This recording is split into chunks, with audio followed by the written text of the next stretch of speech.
Welcome to the Watering Hole. We're sitting down today with Grady and Johnny from Grady Spencer and The Work. Good morning. How you guys doing? Good, man. So How are y'all? we've been sitting here talking. You guys loaded in at 9. Yes. You guys had a long day. You're going to play at midnight. Yes. For the after party here Yes. at Calf Fry. So what is this your guys' first time being here at Tumbleweed? I thought it was, but then as we were pulling in, I had a flashback. We actually opened, I think it was an old band. I don't think you were with me yet, but we opened for Mike Ryan here. Oh, really? Dude, it had to be, he's been with me like 8 years, so it had to be 9, 10 years ago. It's been a long time ago. But other than that, yeah, this is our first time with this group. So, That's awesome. Yeah. That's cool. Yeah. How long have you been doing the music thing? Like both of you? Well, I've been doing music since I was like 16 or so. Okay. Just like playing. I grew up in Dallas, so I've been playing like venues out there. So a long time. Yeah, I've been playing, kind of playing shows for about 13 years. I grew up kind of around Lubbock and kind of learned how to do it there. And then, my wife and I moved to Fort Worth, I guess 11 years ago, 12 years ago. And so that's where this current band kind of, the roots of it started. And that's where I met all these guys. And, Yeah. It's been a good town for us. That's awesome. Yeah. So, go ahead. You have, compared to some of the other lineup, you have probably one of the more outlying sounds. Sure. Right? Yeah. So what would you categorize that sound as?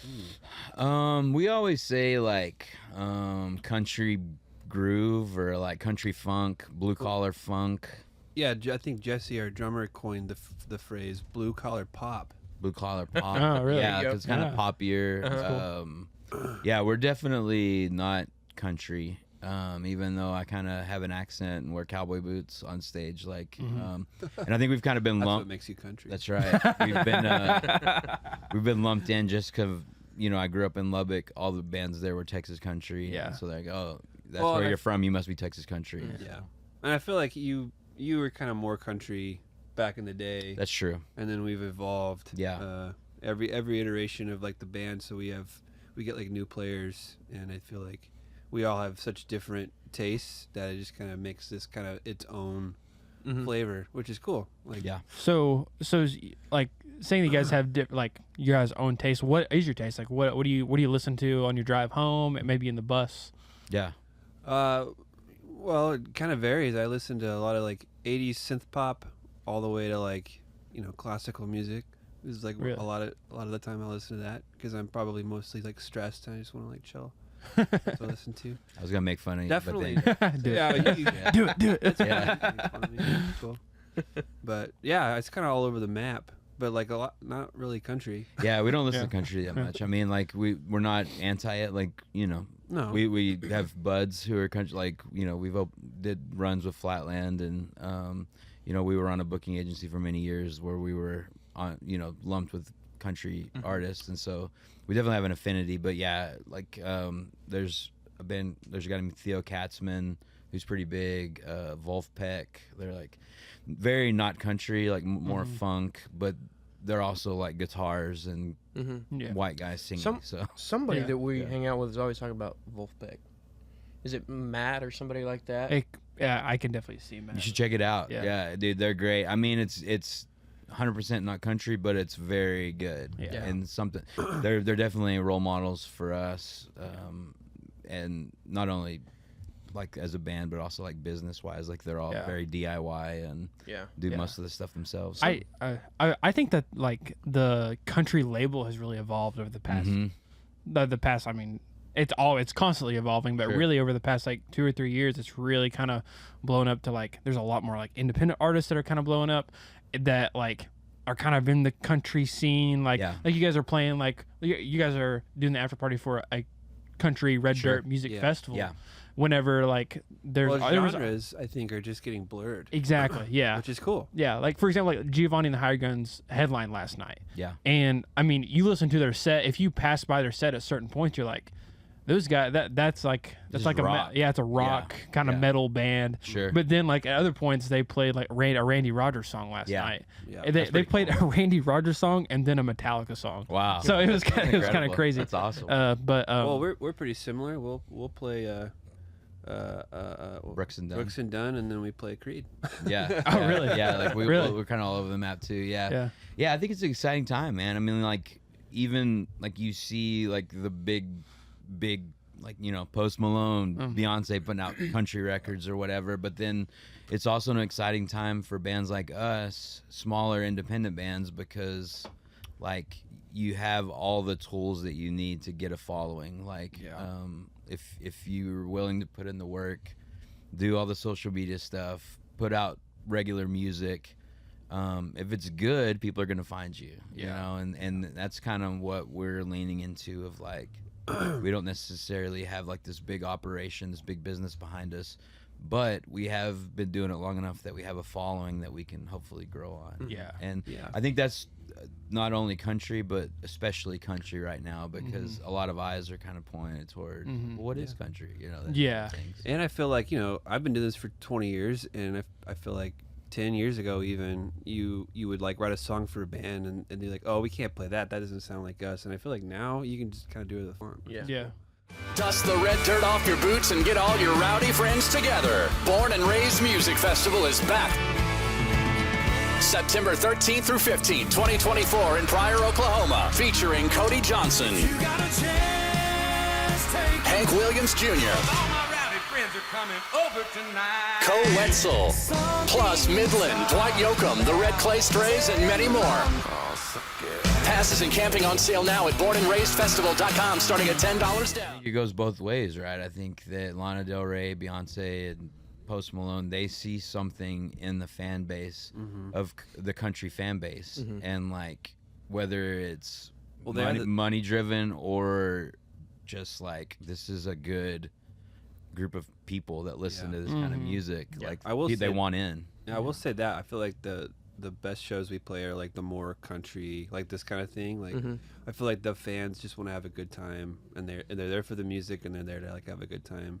And you play like other genres, and people are like there to be cool, you know. Yeah, like we've traveled a lot the past couple of years, and like we'll go out to California, we'll go out to Los Angeles, and those rooms are really hard because you just feel like everybody's judging you. Everybody looks like they have like a movie deal, you know. Like everybody's better looking than you, and it's just like everybody here looks like they own a movie on DVD.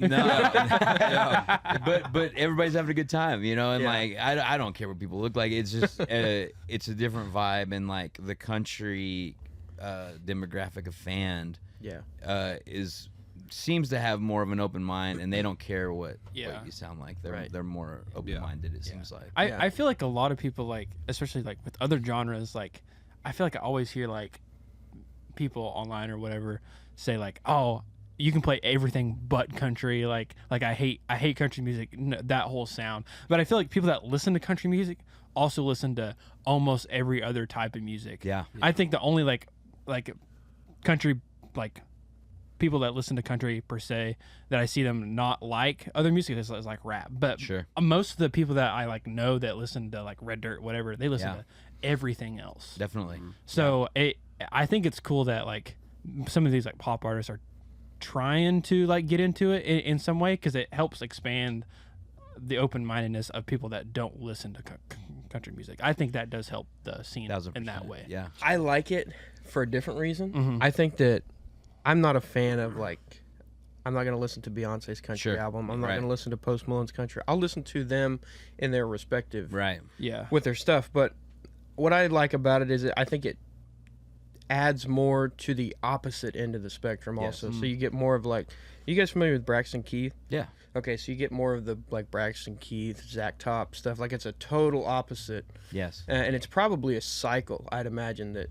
slowly over time for sure rotates. Yeah, and I think like Tyler Childers is one that I'm like, he's more like bluegrass than country, but he gets lumped into this like where we live, you know, Texas, Oklahoma, the red dirt area of the country. Like if they want to, they'll adopt guys like him in, you know, because you listen to it, it's more like flat picking bluegrass style than you know, Zach Top or somebody like that, like traditional country. And so I just love it. I mean, it's all like we got to do a showcase thing in Nashville, and Zach Top like played a couple bands after us, and it was just like, it's encouraging to see that like the bar is being set so high with like the music that people are putting out. No matter what the sound is, like it feels like there's a lot of people doing really cool stuff. Yeah. And it's I'm just glad to be doing it in this day and age, because it seems like it could be better, but it definitely could be worse. Yeah. Yeah. You know, so. I like, that's why I like this scene, this place in general, Tumbleweed, and the Red Dirt scene to me seems like not so much a genre of music, but like everybody that we've talked to that's been in it for a long time, they're like, it's kind of a culture, you know, like it's sure. So like guys like you come in and you're like, we're not country, but you know, we're still good. Definitely. You know. Yeah. And I just don't like when people are like, oh, we're country, you know, when you're not. You know? But but when you can have a mix of everything, like it's awesome. For sure. You know? Yeah, dude. Yeah, we're pumped, and like we're like sometimes it gets tricky. You know, there's the deep well of like algorithms and like how Spotify presents your music. Yeah. And like it can get weird and confusing and kind of gross sometimes, but that's also how we get paid. Yeah. So it's like something that we think a lot about. And so to say that like we're content being just listed with all these country bands, we don't hate it, but it's also not super conducive to what we're trying to do career wise. You know, and so like we're trying to like skate this line of like not biting the hands that are feeding us. Like we're super honored to be here. We always want to get offers like this, but we also have goals of where we're trying to go as a career. And so it's like, you don't want to alienate where you've been, but you also are like trying, because the Texas country algorithm doesn't really love us on Spotify. You know what I mean? Like we get lumped in with like things, and like it doesn't know what to do with us. When you get to human beings, like the owners here, like they're just pumped that we're here. We're pumped to be here. You guys are pumped. So like it's exciting. But then you start thinking about the digital world that we're all living in, and like the algorithms are the robots are the robot overlords. Really suck. Yeah, I mean there's fewer and fewer human beings controlling how people see what you're creating, and it's kind of hard, but that's just the way you know game we play. We know all about the algorithm. We struggle with the same thing about trying to get our content in front of the right people. Sure, because we know there's an audience. It's just like finding them and having it display it in front of their face, for sure, and then getting them to click on it. It's a whole nother conversion. Yes. So 1000%. Is there anyone in particular on the lineup today that you guys are gonna try to pop out to see, or is it? Yeah, I mean Flatland, those are our dudes. You know, growing up in Lubbock, I was already kind of gone by the time Cleto and the guys started like really popping off. I'd already moved to Fort Worth, but you know, we've been lucky enough to go on the road and support them on a couple of tours, and so we love them, and they put on a really good show. They're really good dudes, really good musicians, and so that's who we're really pumped to see. But I mean pretty much everybody, like we're gonna go home and nap for a little bit and come back later and enjoy the day. So. I could tell. So we kind of gauge how tough each day is going to be to get all the artists on the show, and I could tell when we pulled up and we saw 4 tour buses lined up, it was going to be a struggle today. So. Yeah, but it also means ones lined up. It's going to have a great lineup. Yeah, so. we're supposed to have Flatland on at 1. Nice. So it's good that we got them scheduled, but it's like the next 3. It's like okay, we gotta catch them or something. Yeah, I bet you will. But yeah. Do you guys play golf? Anything like that? Any hobbies outside of music? I used to try. I gave him my golf clubs actually, and they just set and collect cobwebs in my garage. I was hoping like just you look at the motif that Johnny is. It's just really funny to me to think about him on a golf course. I mean, I'm into it. I think it's fun. I think it's fun to drive around in a golf cart and drink, and during the day, and hit some balls. I like to mountain bike. He does that. Oh, really? Mm-hmm. That's awesome. What kind of mountain bike do you have? It's a Rocky Mountain. I can't remember the name of it. Yeah. But it's like an older one. Yeah. Full suspension, Yeah. That is kind of crazy. People don't judge you if you're on the golf course at 8 drinking. Yeah. But if you're sitting in your car in the Walmart parking lot, all of a sudden, then you're weird. Yeah. If you're rich, you can drink during the day. If you're poor, you're come on. There's rules. Yeah. Iron Muck Brewing Company. Hey guys, it's Jager over at the Watering Hole. Have you guys ever been sitting out on a hot summer day and been thinking, man, I would just love a really nice ice cold beer? I've got just the thing for you. This is an Iron Monk beer made right here in Stillwater. And they've been making the best beer around for years now. And this beer right here is actually the Calf Fry beer. So you're actually watching a Calf Fry episode right now. We interviewed artists over at Calf Fry back in May. And Iron Monk hooked us up with a Calf Fry beer. And it was a special beer made just for Calf Fry. And it's one of the best beers around. It's one of the most crushable beers you'll ever taste. And they not only just have this one, they also have the 1890, which is actually the official licensed beer of Oklahoma State. And then other ones like Stilly Wheat, and then their new Servette base that they have out there now. So you guys go check out Iron Monk Beer for some of the best beer around. And thank you to Iron Monk Brewing Company for sponsoring this podcast. There's levels to this. Yeah. Do you guys have merch set up out here? We brought it, but we don't have a merch guy, so I don't know if we're gonna do it or not. Because we're gonna be going back and forth, but I'll get you guys hooked up for sure. Oh, sweet, thank you. I was gonna ask who does your merch. Like design it? Yeah, well, like design it and then like ships it. I don't know if you guys do like drop shipping or anything like that. Yeah, we're actually I design it all. I get it printed there in Fort Worth, and we're about to fire up a Shopify store. But right now it's just me mailing it to people off the website.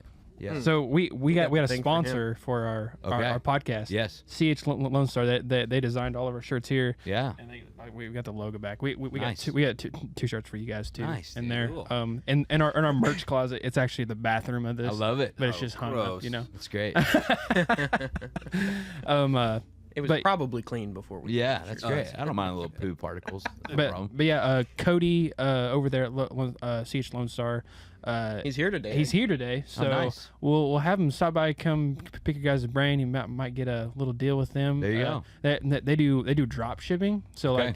like basically kind of like your Shopify thing, where the people they'll set up a store for you on your website, and then they'll go order all through there, and then they'll ship it to them, and then they'll you give them money and split it however. There we go. Here's what I could see from Grady and CH collab. Yeah. Underwear.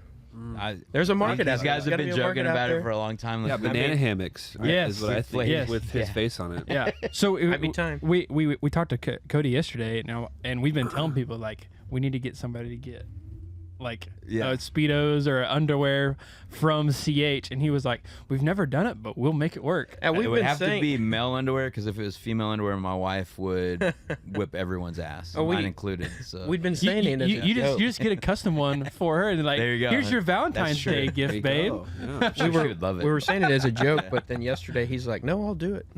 It's wild. Okay. You Yeah. should just do whitey tidies. That'd be pretty cool. He's got his own band called Mr. Grandma. Maybe that's what'll make you pop. Maybe Yeah. that's- You Man, are a manager. I like where y'all's heads are at. I know, dude. They were saying I need to be their manager. Yeah, and be Mr. Grandma's manager. Yeah, he dude. needs one. I do. Yeah. I do. He needs somebody to crack the whip. Yeah. Because I'm lazy. Where can people check you guys out? Yeah, it's pretty much all the socials is at GS and The Work. Okay. Or you can just Google Grady Spencer and The Work, and follow us on TikTok for Pete's sake. Our drummers running our TikTok. I'm too old to do it, but we're trying to like. Aren't they gonna get Bless rid of him. TikTok? No, don't worry about it, man. No. Bless him for trying to run the TikTok game. Dude, I mean, he's really passionate about it. We really want it. We really want to win for him. So please, whoever listens to this, go follow us on TikTok. Yeah. Yeah. So It's a struggle out there in the TikTok world. Dude, it really is. And like right now, like I'm kind of making all the content, and so like I'll just make it, post it on Instagram. That's kind of where I feel most comfortable, and then we have like a Dropbox, and he'll kind of adjust it as needed for TikTok, but For the kids. for the kids, the youth. So, Well, I'm gonna take this episode and Nice, dude. I'll tag you in all the clips. please, dude. Yeah, There you go. we need all the help we can get. Those robots. Yes, the robot overlords again. That's right. How they control our lives. Yeah. Yeah. We'll let you guys get going and get rested up, but we're Thank y'all. excited to check out the set tonight. Thanks, man. I Thank hope y'all for people having us. stick around after some country to hear some. I hope so, man. It's and, gonna be a fun time I'm no matter excited. what. I think it'll be cool. We're gonna have a good time, and yeah, it's gonna be great. It's gonna be great. Yeah, thank y'all. Awesome. Thank you again for coming on. Awesome. Blissful RV Rentals. Hey guys, it's Rhett from the Watering Hole Podcast. We want to give a huge shout out to Blissful RV Rentals. Now, we'll throw some pictures up, but we had one of their RVs for our Calf Fry episodes, as you're watching now. Hope you're enjoying those.